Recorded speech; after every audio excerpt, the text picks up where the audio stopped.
할렐루야. 주님의 이름으로 사랑과 평안을 전합니다. 오늘 하나님께서 우리에게 주시는 말씀은 창세기 6장 1절에서 10절까지 말씀입니다. 사람이 땅 위에 번성하기 시작할 때에 그들에게서 딸들이 나니 하나님의 아들들이 사람의 딸들의 아름다움을 보고 자기들이 좋아하는 모든 여자를 아내로 삼는지라. 여호와께서 이르시되 나의 영이 영원히 사람과 함께 하지 아니하리니 이는 그들이 육신이 됨이라. 그러나 그들의 날은 120년이 되리라 하시니라. 당시에 땅에는 네피림이 있었고 그 후에도 하나님의 아들들이 사람의 딸들에게로 들어와 자식을 낳았으니 그들은 용사라 고대에 명성 있는 사람들이었더라. 여호와께서 사람의 죄악이 세상에 가득함과 그의 마음으로 생각하는 모든 계획이 항상 악할 뿐임을 보시고 땅 위에 사람을 지으셨음을 한탄하사 마음에 근심하시고 이르시되 내가 창조한 사람을 내가 지면에서 쓸어버리되 사람으로부터 가축과 기는 것과 공중의 새까지 그리하리니 이는 내가 그것들을 지었음을 한탄함이라 하시니라. 그러나 노아는 여호와께 은혜를 입었더라. 이것이 노아의 족본이라. 노아는 의인이요 당대의 완전한 자라. 그는 하나님과 동행하였으며 세 아들을 낳았으니 셈과 함과 야벳이라. 아멘. 아담의 후손들을 보면 인간의 죄가 눈덩이처럼 불어나는 것을 알 수 있습니다.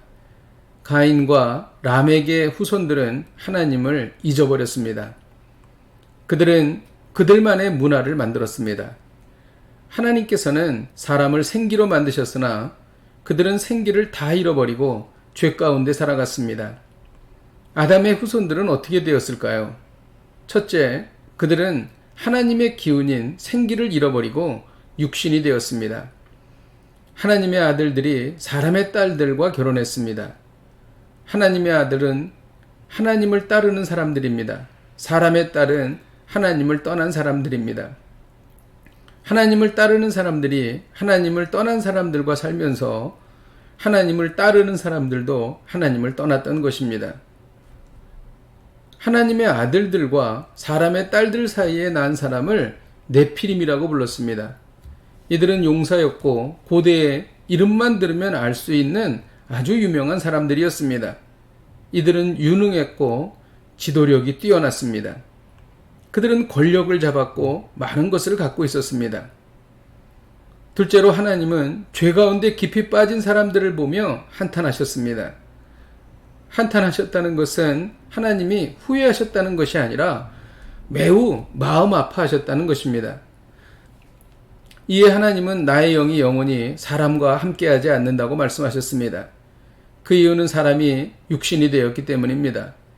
하나님의 영을 떠나 육체적으로만 사는 존재가 된 것입니다. 하나님은 사람들의 생명을 120년으로 줄이셨습니다. 하나님께서는 사람들과 모든 동물들을 지면에서 쓸어버려 심판하시기로 결정하셨습니다. 그리고 무서운 노아의 대홍수가 일어났던 것입니다. 그런데 놀라운 일이 일어났습니다. 이것이 오늘 말씀의 핵심입니다. 셋째로 노아가 은혜를 입어 구원받았고 인류 역사가 다시 시작된 것입니다. 하나님께서는 아무리 무서운 심판 중에서도 남은 자를 통해 인류를 구원하십니다. 이는 하나님의 약속 때문이었습니다. 노아는 의인이었습니다. 그리고 노아는 완전한 자였습니다. 노아는 하나님과 동행했습니다. 이 모든 것은 노아가 잘해서가 아니라 전적인 하나님의 은혜였기 때문입니다. 아무리 세상의 심판을 받아도 은혜 받는 사람이 있습니다. 그 은혜 받는 사람은 구원받고 하나님의 마음을 흡족하게 해드릴 수 있는 것입니다. 우리도 그 자리에 서야 할 것입니다. 아무리 세상에 어려운 일이 있어도 하나님은 은혜 주시는 사람이 있는 것입니다. 왜 그렇습니까? 예수 그리스도께서 우리를 위해 십자가에서 죽으셨기 때문입니다. 예수 그리스도께서 죽으셔서 3일 만에 부활하셨기 때문입니다. 세상은 심판받지만 우리는 은혜를 받습니다. 세상은 영벌을 받지만 우리는 영생을 얻습니다. 할렐루야. 이것이 바로 하나님의 은혜인 것입니다. 기도하겠습니다. 하나님 아버지, 아무리 무서운 심판 중에서도 하나님께서는 은혜를 베푸셔서 남은 자를 구원하십니다. 우리가 그 자리에 서기를 원합니다. 예수 그리스도를 통하여 그 자리에 서 있는 줄 믿습니다. 하나님 아버지, 우리가 이 복을 받아 누리게 하여 주시옵소서. 그리하여 하나님께 의로운 자, 완전한 자가 되어 하나님과 동행하는 저희들이 되게 하여 주옵소서. 예수님의 이름으로 기도하였습니다. 아멘. 할렐루야. 오늘도 이 말씀 붙잡고 승리하십시오.